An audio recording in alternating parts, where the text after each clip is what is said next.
What's up, everybody? It's me and Brandon here again. Who's me? Tom. Oh, you're Tom. And I'm talking to you guys on a really dramatic microphone today. And It's welcome dramatic, to the but Audio it Link sounds podcast. great. Yes, my voice is going to sound especially good today. Today we're going to be going through some of our YouTube comments, which is super fun. And hopefully you enjoy the banter. The banter, indeed. It's fun. Thanks to my wife for suggesting the topic. Yes, Stephanie Meyer. Yep. Gracias. Enjoy.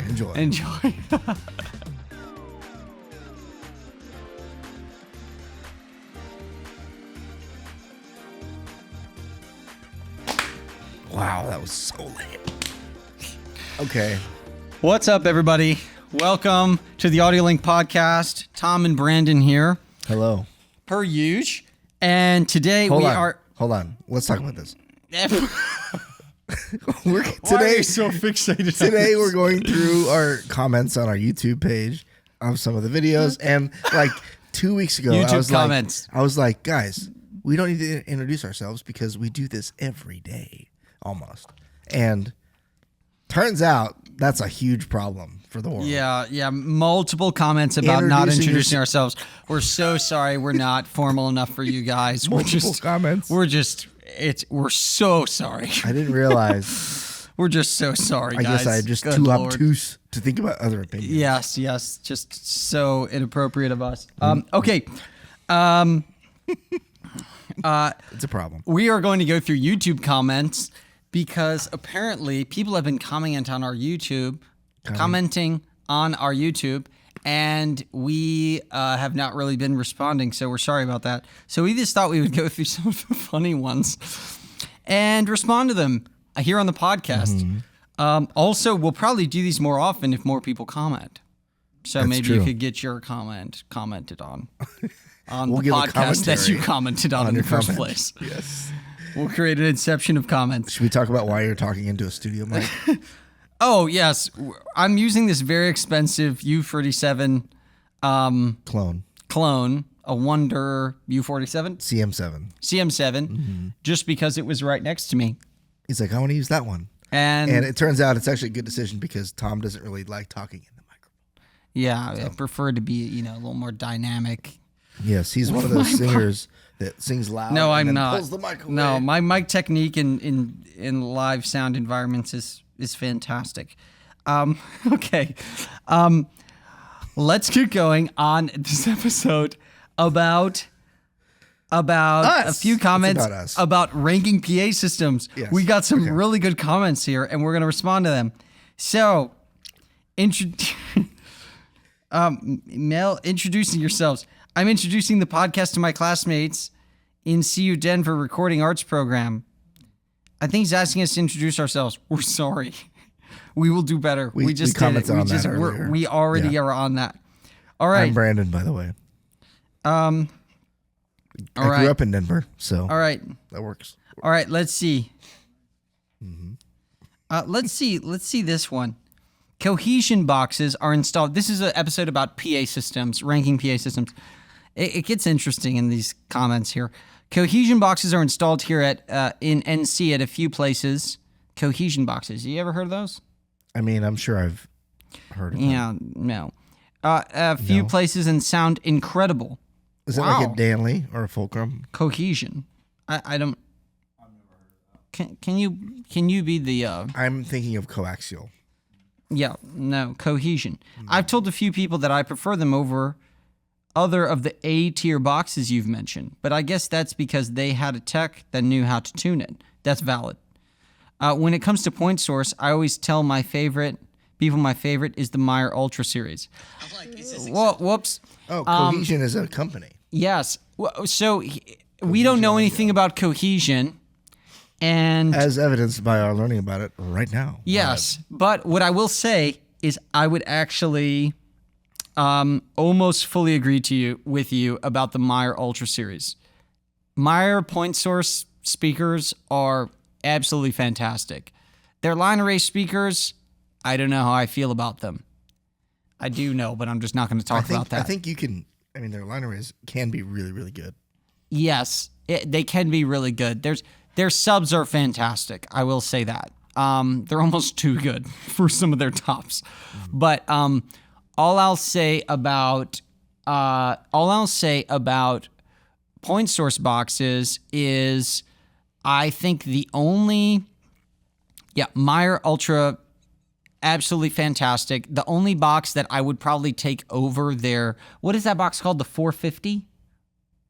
The one that the Ultra series, their main point source. You know what I'm talking about? They're like 12-inch. Is the XT40 or whatever? Something like that. Yeah. The only box that I would take over that, you can check it out, is the 4-point source speakers, is the Adamson IS-10P. It's two 10-inch drivers in a point source box, and it is insanely good. But I kind of concur with his point about, I don't know about Cohesion, so sorry. Any thoughts on that one? No, I've not heard Cohesion. Maybe I have heard him. I don't. What's your take on the Meyer Ultra series? I wasn't aware that I heard Cohesion. If I have, yeah, I think most like large format or like large companies like LQ6, D&B, Meyer, Adamson, they make really good point source boxes. Yeah. So, yeah, I think it's, like D&B makes the V series box is great. The point source version is great. I just think Adamson came to the table like with a bazooka a little bit, and everyone else had handguns putting the 210s. You know what I'm saying? It's large. Yeah. Yeah, it was just, and it's, Meyer Ultra series you're a fan of. And he made a really good point. Maybe that tech, that's the funny thing. Like even those EAW 3-way, 5-way boxes that were around for so long, if they're tuned well. The 843s? Yeah. Or the 850s and 853s. Yeah, what was the one you mixed on here when I was with you for Abby's tour? Was that Granada? Or that wasn't Granada. That was another venue. No, I think it was the 850s. They're big boxes though. They can sound good if they're tuned properly. So that's a good point. We agree with that. Sorry, we don't know Cohesion. We're nerds, but there's limits to our nerddom. Well, you can't have mixed on everything. No, yeah, that's true. You can't have. So, unless you're Dave Rat. Yeah, he probably has. Who we would love to have on our podcast if you're listening, Dave. Yeah, Dave. Come on, bro. Join us, dude. We'll go to LA. Yeah. Martin Audio definitely entered the chat, was another comment. Indeed it did. Martin Audio. Take on Martin Audio for quick. It's great. It's like a budget version of a German PA, like D&B. It's like a Mercedes C-Class. Very, very good. High quality, reliable. Sounds great. They have a lot of the same technology that's in D&B. I don't know about the cardioid stuff, but they do. The dipole, like semi-cardioid stuff is great that they make. Yeah. Please give us your thoughts on Danley Sounds Labs. Should I be calling these people out? Danley Sounds Lab? Yeah, sorry. I'm struggling to read for some reason. Please give us your thoughts on Danley Sound Labs. Danley made like a 12-inch subwoofer. Swagman 209. My boy, that username. Let's go. That feels like me playing Halo in 2004. I know. Yeah. Halo 1. Swagman. Halo 1 right when it got online. No, for sure.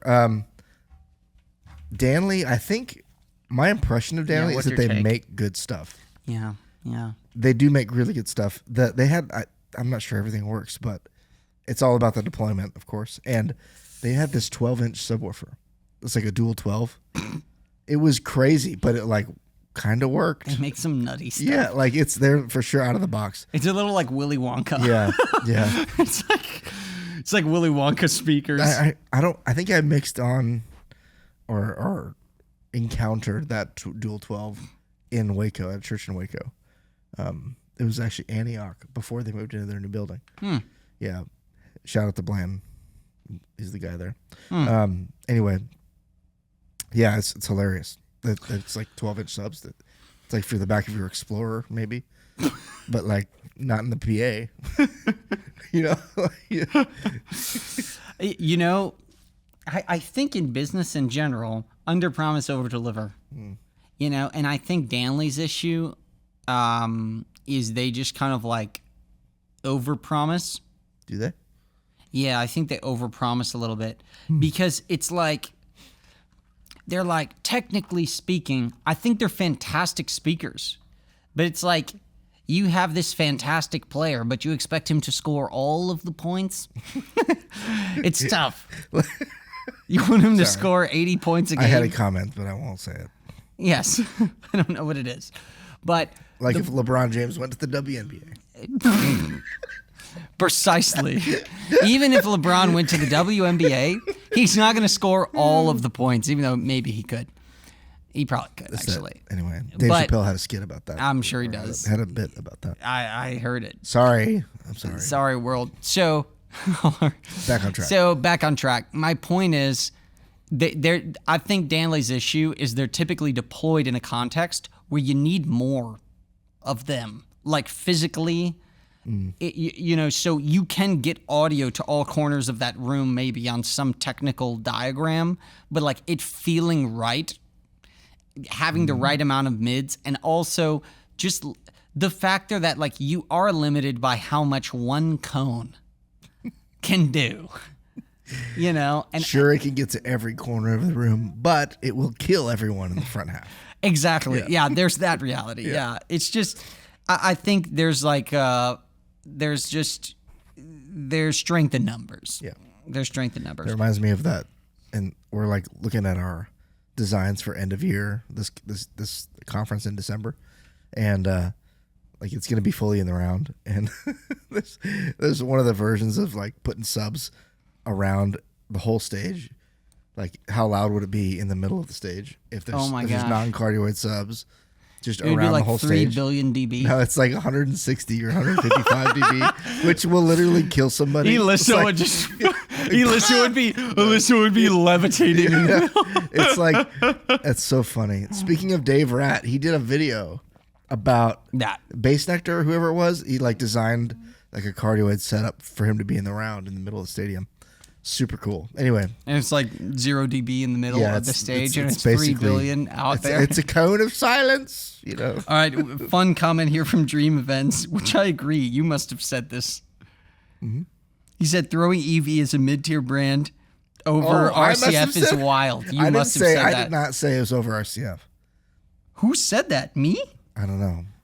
Most of the... You're right, Dream Events. We were tweaking for saying that. We RCF... tripped. RCF, okay. I will take a... wait. Anya, I know why this Anya happened. and Anna EV boxes are top tier. No. You're talking about EAW. We're talking about Electro Voice. Sorry. EV, Electro Voice. Guys, there are so many models out there. XLC, here's maybe, if I did say anything about EV, I've been mixing on a consistent basis on EV large format dual 12 boxes from 15 years ago. No, wait. They were at the Sermon on the Mount, right? Yes. Yeah. 2,000 years ago. 2005 years ago. Yeah. And hey, we got Nate to laugh. That's good. Yes. And the point is their large format boxes, not that bad. Their mid-tier boxes, they have them or had them at Granada. I hope they replaced them. Not good. So would I take RCF over those? You're 100% right. I would. I don't know. They're solid boxes. Dude, yeah. HDL 10s. What's your take? Great. For the price, out of 10. You can get a great PA for under $40,000. For a medium to 1,200 seat room. Yeah. Great PA. Yep. And it will work. And RCF, it'll be great. props. It'll sound good. RCF is Italian? I don't know. All I know is that they're cheap. Hey, producer, can you find out what country RCF's made in, please? We'll come back to that. Now that we are actually putting Nate to work. Yeah, we're actually making him work rather than just sit there. All right. What about Danley and Fulcrum? Yeah, Why does I don't everyone know. love these? I Why don't does everyone know. love those Okay. point source? Because boys? Danley is in Lots of places. most Baptist or, churches. I was gonna say most Baptist churches built before 2000. Not It's just like- before 2000, yeah. before 2010. Maybe, yeah. 2007, you think they were putting line arrays in? No. Probably not. Yeah. In 07, Italy, like I said, DB Technologies and don't do the- impressions. We're gonna get sued by somebody. How? I was watching Mr. Peabody and Sherman. Have you seen that? No. Oh, so good. Leonardo da Vinci's in it. Yes. And he has a really funny Mr. Peabody. You've guess seen that? I gotta watch it. Fantastic. If you haven't seen Mr. Peabody and Sherman, fantastic. I'm gonna show my kids. Yeah, I have the DVD in our Suburban. Oh. Danley and Fulcrum. What's your take on Fulcrum? We already I've talked never about used Danley. them, so You've if never I, used Fulcrum? If I have, I didn't know that that's what I was hearing. So Fulcrum boxes are actually really beautiful sounding speakers. They sound really good. The problem is everything else. their philosophy is off for me. Their philosophy of sound reinforcement is off. But I'm going to leave it there. All right, I'll just cover two more funny ones. Yet to hear an L-Acoustics rig that I like. Sorry, brother, that you've just had bad experiences. Wait, no bows in your top tiers? I hope that was a joke. No, there's I hope no that bows. was a joke. Oh, no. My favorite comment. All right, this will be the last one. Okay. You got some from another episode? I do, yeah. All right. What a weird, unprofessional comment. Yes, that's the point. Wait. Sorry. What a weird, unprofessional conversation that I just listened to for 45 minutes. I'm slipping that piece in. That's great. We're gonna frame that and put it on the Yeah, wall. I'm gonna put this in my office. What a weird, unprofessional conversation. Classifying a PA on a feeling and comparing a Nexo PA developed in 2004 to a new, these are literally quotes, feeling, to a new GSL or K3 from 2018 or younger, giving it a 5.6 because you had one experience in one location that was less good. What? He spelled what? With an H. W-A-H-T.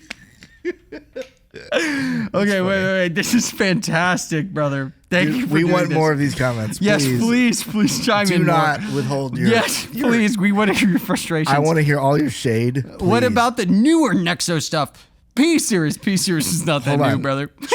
M series, I mixed on tons of it. Just to name a view. Way too one-sided and personal opinion. Way too, with one O. Way too one-sided and personal opinion. Okay. Pause right there. Okay. Just so everyone knows, we are only two people that have our own experiences. So we haven't been everywhere. That's all I have to say about that. That's true. All right, wait. I'm going to make multiple comments about this comment here. Oh, and the first 3 minutes you could have skipped and maybe some extra sleep. It's because I look tired. You probably did, yeah. Okay, all right. Let me dig into this Guys, stanza by stanza. Let me just say. Let me exegesis this Hold on. comment. No. We're not trying to debunk his theories. What we're doing, we both, between us, we have 7 children. Okay? Yeah. We're both tired. Okay, Isaiah, I I wake hear up you at- laughing. I wake up at 4:30 every morning. We record some of these at 9 p.m. It's true. And kids in bed, it's a whole thing. There's a lot happening. Our wives are going to do an episode at some point. And Yeah, we'll talk us about- looking tired. That's not okay. surprising.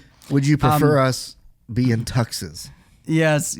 I think we'll be in tuxes. Classifying a PA on feeling is exactly how I feel they should be classified. Because here's the reason why. Because they're supposed to make art. It's just It's my true. take. It's true. So if the art doesn't feel good, it's bad. If it feels bad, but it's technically good, it's bad. Yes. If it feels good, but it's technically anything, it's good. There's my sermon on the mount there. When I talked about that song that I mixed with Darren King playing drums, and the mics were all like wrong technically. Yes. Like there was like a telephone style mic on overhead right, and then there was like a large diaphragm cardioid or condenser, excuse me, on left. It was like completely wrong technically. Yes. But it worked in the song. It worked. Yes. Here's the thing. In this guy's username, we've got a 1972 in his username. Is his name Rodney? If this is his date of birth, mad props for listening to podcasts like this, number one, and staying up on this stuff. Because a lot of engineers I know in that age bracket are not really even into current stuff, and major props there. One thing I will say about your Nexo comment. I don't know that that's his date of birth, or year of birth, but major props. One would assume. About your Nexo comment, here's the thing. The reason we made the comments about Nexo is because STM was just a disappointment. It was a disappointment. And you installed a lot of those, right? I installed multiple STM systems. I mixed on multiple. They are not what they're supposed to be. Just in my opinion, they're not. They have a ton of intelligibility. They can throw really far. If I was doing a stadium, if I was doing like a like a CFAM like situation, outdoor yes, in Africa, where I was trying to throw like 100 miles. Yeah, 100 miles. Yeah. Yes. Yeah. If I was in that, literally trying to throw as far as the possible. The military would hire you. Yes. There's Tom and his big speaker. Yes.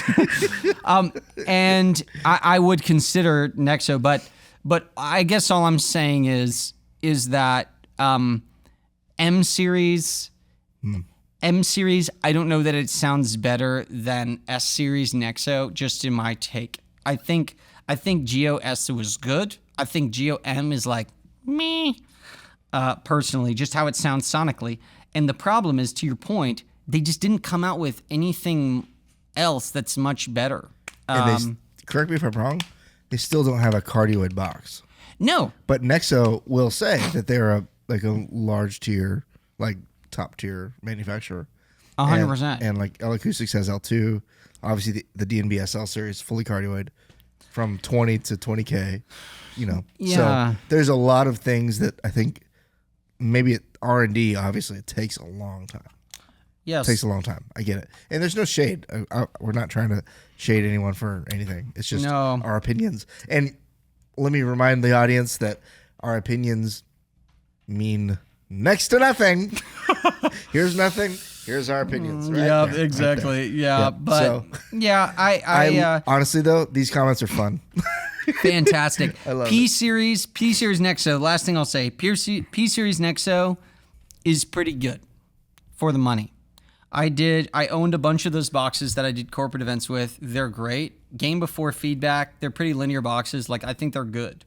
So no shade there, but I appreciate your initial description of what a weird, unprofessional conversation that just made my whole month. Honestly, so thank you.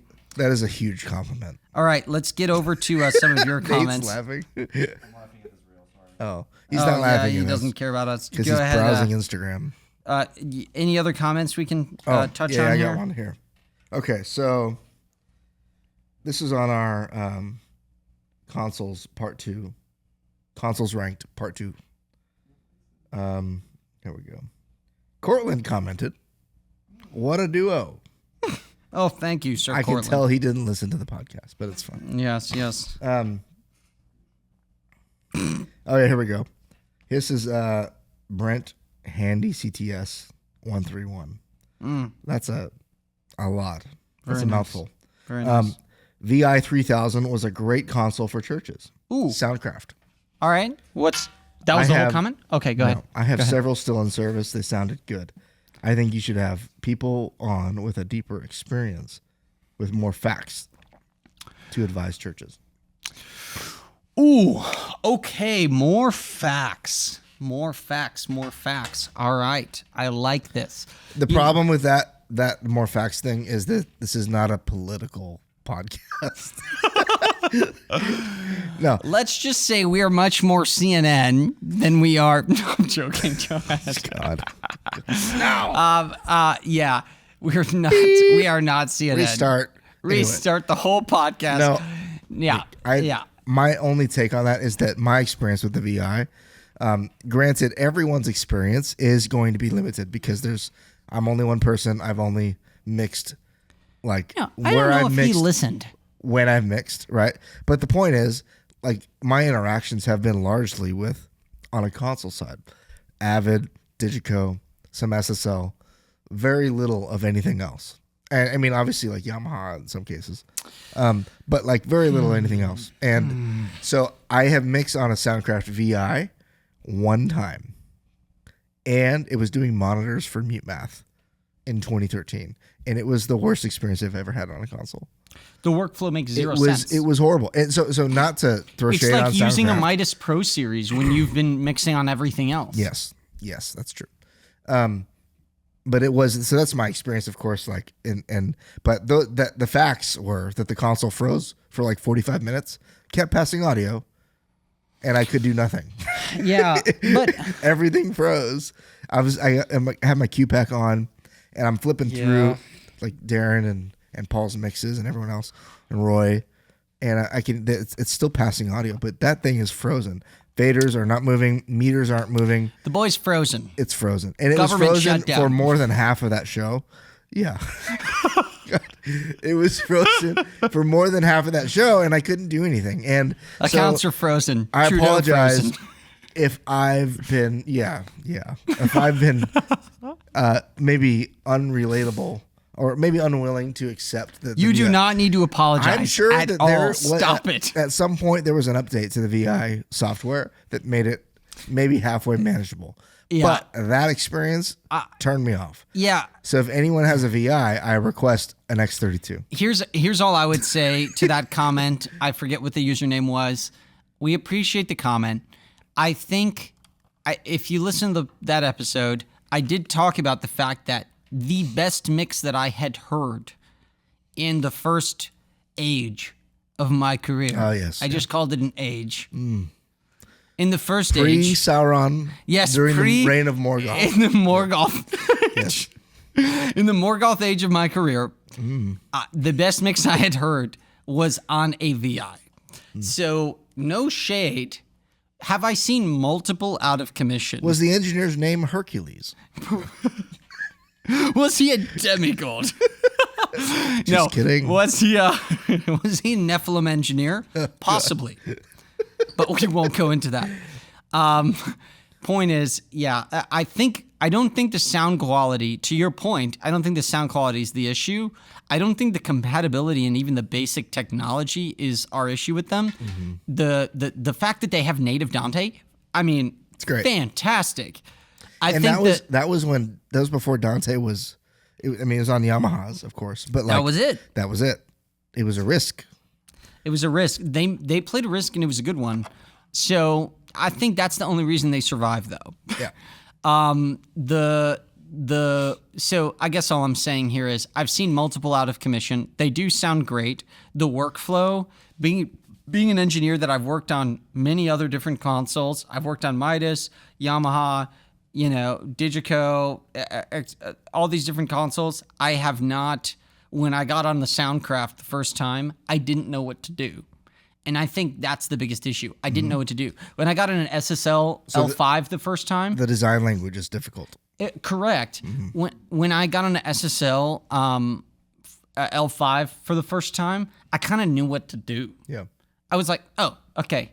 And Midas Pro Series, I did not know what to do the first time. Yeah, that's hard. I was really confused. Pro Series are notoriously difficult. But it sounded so good without doing anything. Yeah, I was like, problem. This is okay, high pass filter. My experience on a Pro Series was the Pro 2 I've mixed on a couple times.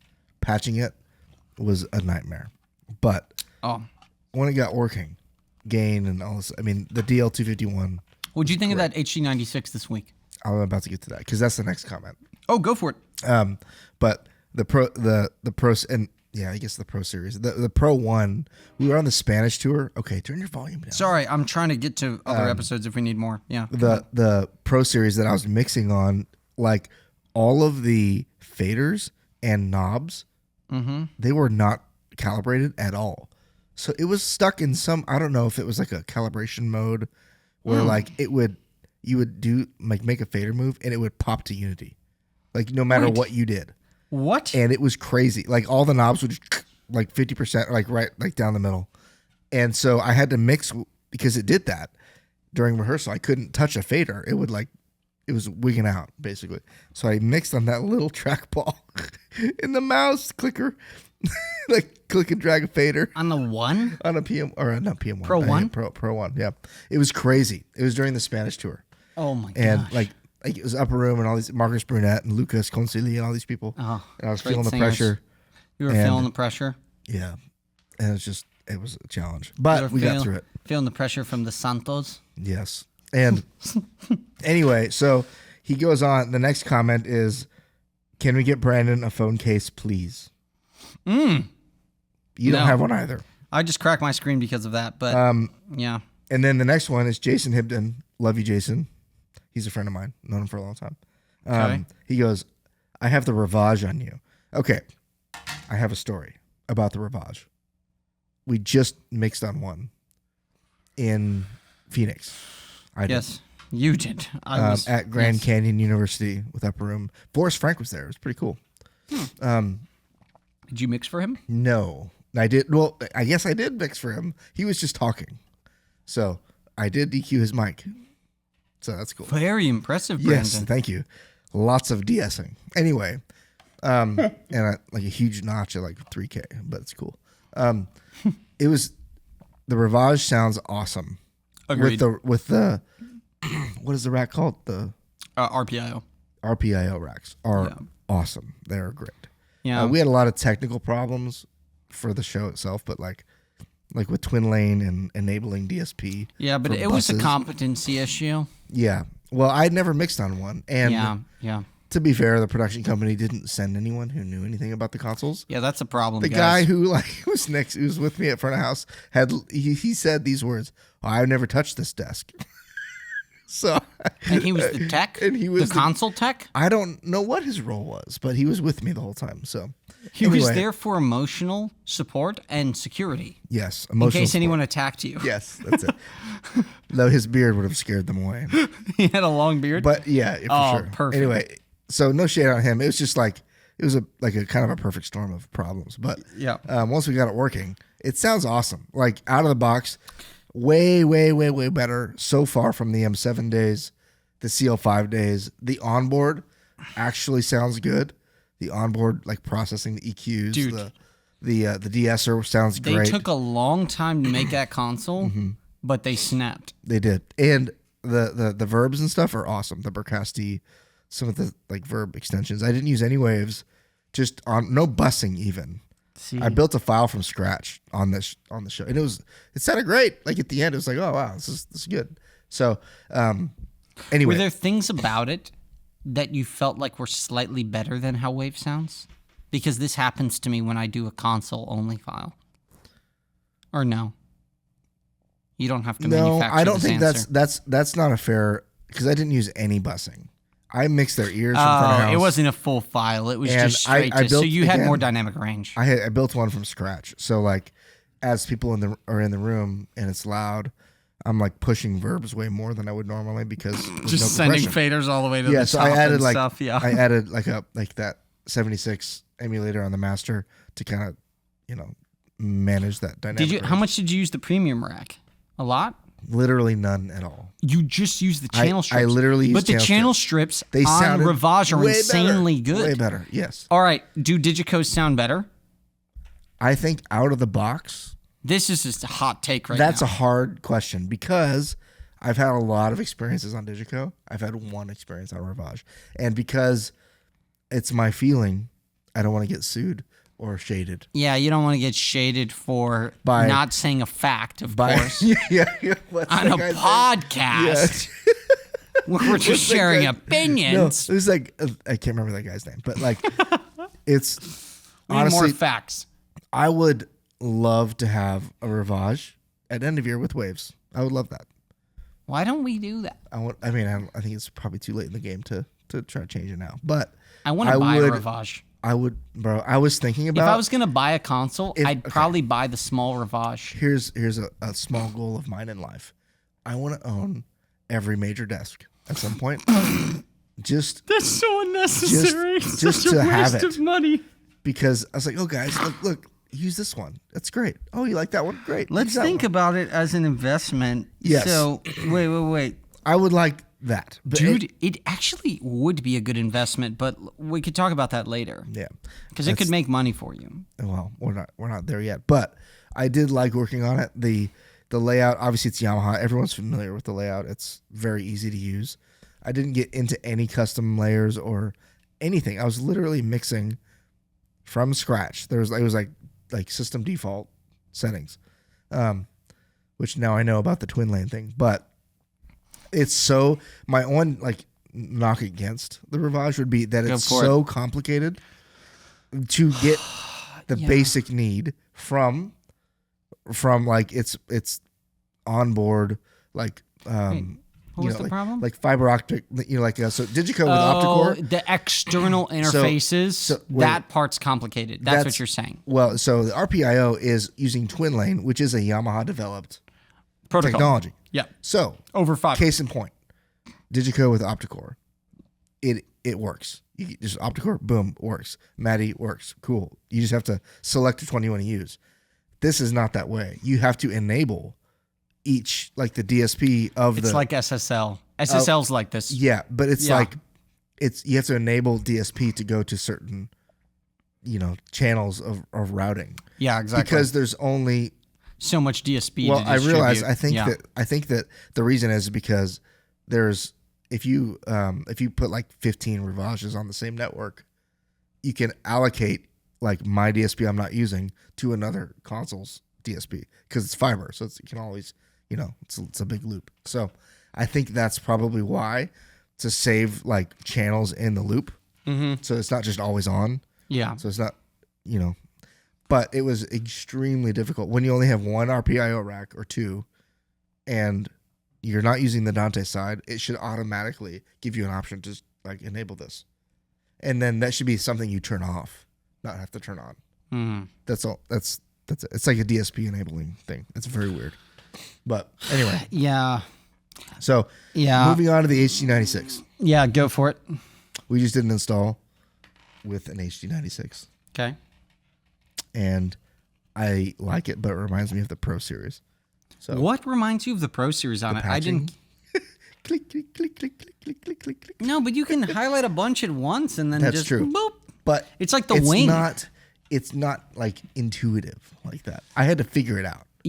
That's what I told you on the phone. Yes, man. but the wing, you can't do like 10 at a time. It's like you select a batch, but it tells you that you're selecting a batch. On the HD, it doesn't do that. So, I thought the patching on the HD96 made logical sense to me. Maybe it did. Maybe it's where I was here's the thing too. I'm coming into a system that is already built. Yeah. I'm like playing with someone else's sandbox toys. Yeah. Yeah. So that was probably my problem. No, but the patching. It felt complicated. Mm-hmm. That's fine. But it's a DL251. How'd you feel it sounded? It's good. Bro, my stuff is the quality is never the problem. It's never the issue. It's always like the interface and how it like kind of works with like intuitive functions of a mixer. See, here's my question. Imagine if a brand like Midas on the HD96. The HD96 effectively flopped from my point of view. Mm-hmm. They thought they were like their move after the Pro Series was we're going to bring back the Heritage, which is the analog console that made us. Small format though. Small format. It sounds like the Heritage. It has all the plugins, so you don't need waves, which any console that thought that was just a mistake, but it's okay, as long as you make the card, you're fine, or the MGB. But they had this whole concept, and then they kind of flopped in the sense that they didn't put some of like the main pieces that we all want. Like, for example, the HD96 was it was like, okay, so as far as the plugins go, you know, I probably would use maybe like 15. Dude, I have to use the bathroom so bad I'm losing my train of thought. Go, it's right there. Go. We're good. Here's my thing with the HD96. If instead, you know, they came out with it because everyone loved the Heritage. Yeah. It was a great sounding desk, all this. The Pro Series was not up to the whole like desire to have like an analog but digital console, which is what the Pro Series was based on. That concept kind of like flopped. So, but they sounded fantastic, which is why they survived, right? And guys like Mick Hughes and others were still using them. The Metallica guy. Yep. And then what they needed to do was abandon AES. Yes. If they went Dante native, Midas would be on half, not just the M32, which is not a real Midas. Yeah. It would be on half of the tours. HD96 would be on half of the tours because the price point makes sense. Yeah. How much is it? It's not that expensive. It's like not even 40 grand, maybe less. For 128 channels? Yep. It's almost like a D-Live. Yeah. It makes... Except it sounds good. Dude, literally. That's my only real hot take is that I hate the way D-Live sounds. Yeah, but we're talking about comments. Sorry. But yes, yeah, 40 grand exactly. Yeah. And they made a smaller pack. Yeah, it's tough. It's tough. I think they just made a poor commitment with AES and that whole like 24 channels per connection. I mean, it's a joke. We have AI, and you can only get 24 channels over. Like, what? You know, that was my issue there, but we've been on this. We need to, just departing from the comment section real quick. Yep. If I were to make one console, I would have a 256 channel console, right? Right. But it's native to Waves. It's native to SoundGrid, right? And Dante. And it has native what's that? You can like add fiber ports if you want, whatever. But like one that can do all of the things. The languages. Because all of it is just a license you have to develop. Right? You have to buy a license to use this stuff. Correct. I mean, am I wrong? I feel like it's pretty easy. Dude, I think if a third-party company made a remote preamp control that could control any of the pre's that like anyone could just run on their laptop, and then with like a basic Ethernet connection, and then there was a console that could talk any language, it would make life lots simpler. It would. And I think it's in the hands of like one of the major manufacturers like Digico to do it. And I think it's not in their interests. Yeah. I think it's not in their interest because they can't sell their stage boxes. They can't sell. People would just get the Surfaces, which I don't know. Yeah. The way I'm not sure about the business model. What the people really want, I don't know if they will make it. Yeah. But we know what everyone wants. We talked about it with that Avid console. That's really what everyone wants. Like Logic Pro X should make a console. Apple should make a console. Apple? Yeah, they own Logic, right? They do. Apple should make a mixing console that is just Logic in a console, and a lot of people will buy it if it can just do basic stuff. I'm not really saying they should make a console, but you get the point. People want familiarity. You're saying someone, an entity that has the influence to make it successful. Exactly. Yeah. That makes sense. Well, this was a very random but entertaining conversation for me. Indeed. Also unprofessional. Yes, we capped the unprofessional. We will always keep that trait, just so everyone's clear. It will always be. If you're looking for professional, please listen to a different podcast. Please. Thank you guys for joining us.